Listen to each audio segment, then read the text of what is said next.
आप सबने एक प्रसिद्ध वाक्य सुना होगा, शूद्रों को शिक्षा का अधिकार नहीं था। अब यह भी हो सकता है कि आप इसे सत्य मान बैठे हो, पर क्या वाकई ऐसा था? नमस्कार, मैं हूं सत्यन शर्मा। आइए जरा इसकी पड़ताल करते हैं। आमतौर पर ऐसा समझ लिया जाता है कि जिसके लिए उपनयन या यज्ञोपवीत संस्कार का विधान नहीं, उसके लिए शिक्षा मात्र का विधान नहीं, अर्थात उसके लिए शिक्षा का ही निषेध हो गया। बस यही भूल हो जाती है।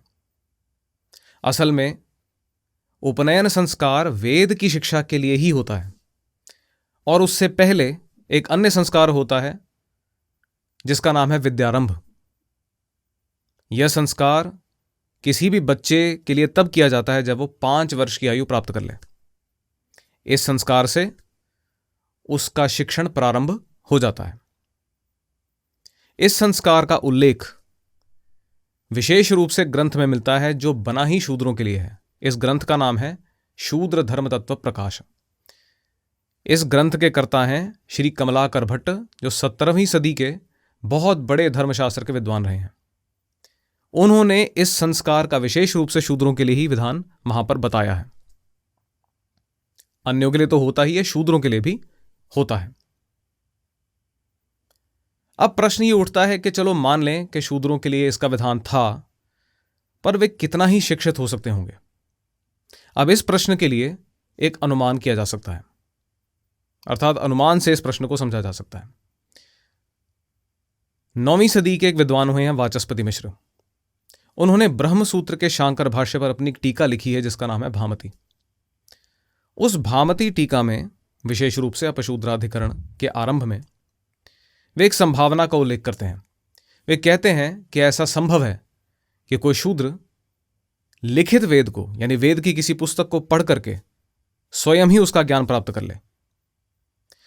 दिक्कत सिर्फ इतनी है कि उस शूद्र को शास्त्रोक्त पुण्य की प्राप्ति नहीं होगी।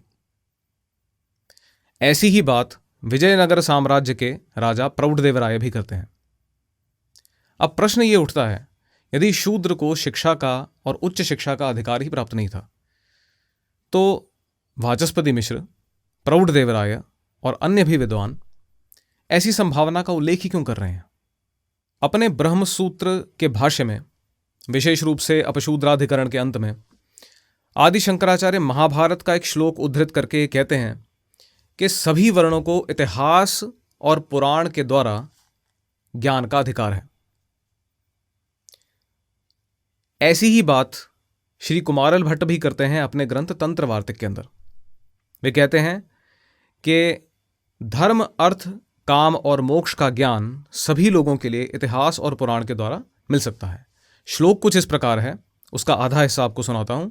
श्रावयेत चतुरो वर्णान कृत्वा ब्राह्मणम अग्रतः। इसमें यह कहा गया है कि ब्राह्मण को आगे रख करके या ब्राह्मण के मुख से सभी लोगों को, सभी वर्णों के लोगों को ज्ञान प्राप्ति का अधिकार है।